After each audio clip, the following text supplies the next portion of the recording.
I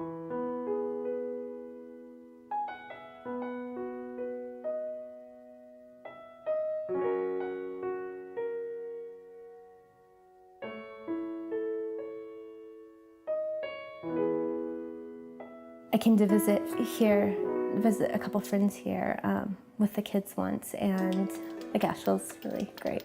The art's here, and just this feeling of like, this would be such an awesome place for the kind, like for my vision of the kind of work I do.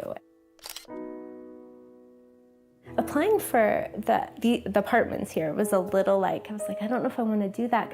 So I did apply for that, and at the time they said, you know, it usually takes like 18 months to hear back. How Can We Help came from the very first phone call that we received at Eblen Charities. The gentleman had called us for help, and first thing we asked was, well, what can we do? Some days we have 200, 250 families in our office. That's how we start our conversation with, how can we help? They called me like 3 weeks later, and they're like, well, we have a 4-bedroom apartment, and it's fairly low rent, and it's also based on your income, so it's like 10% of what your income is. And so the lady was like, you need to say yes or no today, because we have, you know, people waiting. So I was like, okay, you know, and so I just said yes. Everyone who comes in is somebody's mother, somebody's brother or son or aunt. And big numbers don't mean anything to us. What it means to us is that one person sitting in front of us. I actually had to leave, like at that point, like I had to leave. I was like, well, I have to go because it wasn't safe, and it wasn't stable with me there, especially. So I came here to just, that's when I even first came to Eblen. Like I came here and just to look at the apartment and to sign the paperwork. Michelle's just got the kindest, most gentle spirit. She wanted to take care of her children. She was moving to Asheville with nothing, and her concern was having a place where she could get her children settled, get their needs taken care of, make them home. I went in and I was talking to the people at the office here, and they told me I needed to have like everything moved in within 30 days. And I was like, well, I don't really have anything to move because I don't really have anything right now. We came up with the plan of establishing a time when Michelle was ready, that we would provide for her some of the furniture pieces that we had, and try to gather some other things too. Susan Riddle called me and mentioned that they had a lady that was going to move into a home. They had 3 children, and they had some furniture and stuff that they was going to move her into. She was actually going to be starting her life over again, I guess you could say. The first day we got here is when Eblen actually came. So that's what was like really incredible, like about that whole thing, because like I felt really heavy, like hearted, and also nervous.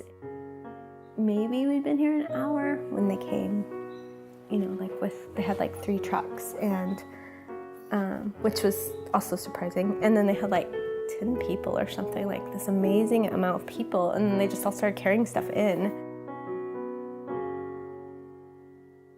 Just how happy they were to go to their own spaces and make them their space, to bright yellow for the girl, and blue for the oldest son, and red for the younger son, and a pretty paisley that was Michelle, so she could have her space. There was this one little feller, I don't remember his name or his age, he was a little one, but he grabbed a hold of one end of the mattress, and we started up some steps with it, and I was just scared he was going to get hurt. He was there to help. He wanted a better life too.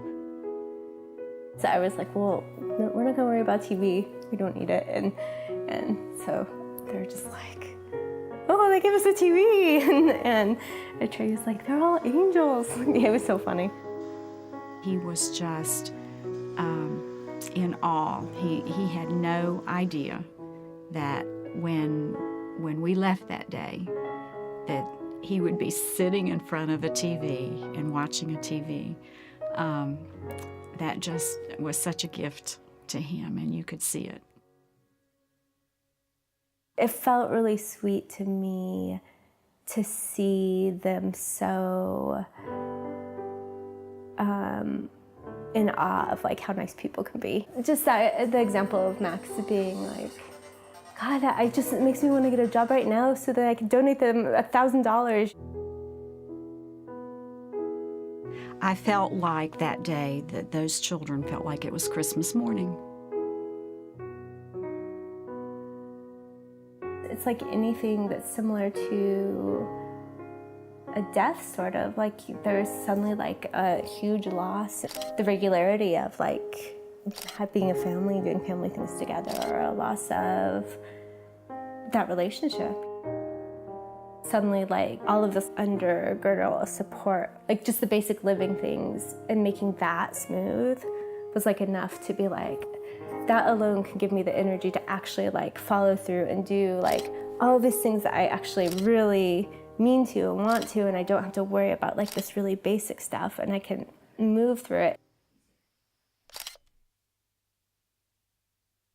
So it's not only the big stories like Michelle, but every story, everyone that comes in for whatever they need should be treated, and is treated exactly that way.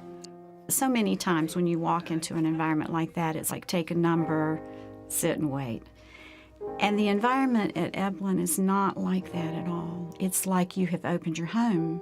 And as volunteers, we try to keep that environment where we're offering them coffee, we're offering them donuts, we're offering them water, talking with their children, and just talking about them and their lives, and just spending that time with them while they're waiting. Everyone that's part of Eblen touches a lot of people's lives, and their fingerprints are all over whatever we do. And when they go home at night or at the end of an event, you know, and they turn on their lights or they cook dinner, they can know that they've helped other people do the same. If you like cry really good and you're done crying, and then like suddenly other like beautiful playing children seem like there's all this potential and like all this perfection happening everywhere. Like, I think that's why I do photography, because it's a little painful for me to live that and not be able to collect it.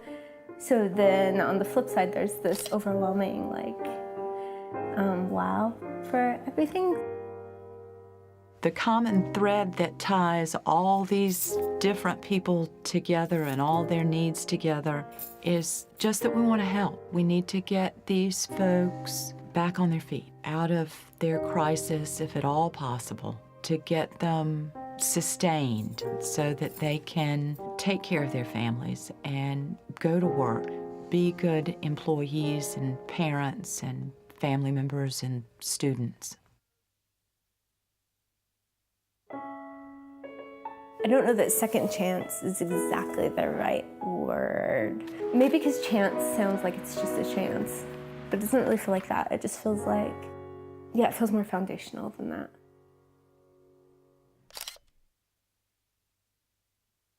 Purpose statement of Eblen, best I can tell you is to help people stop hurting.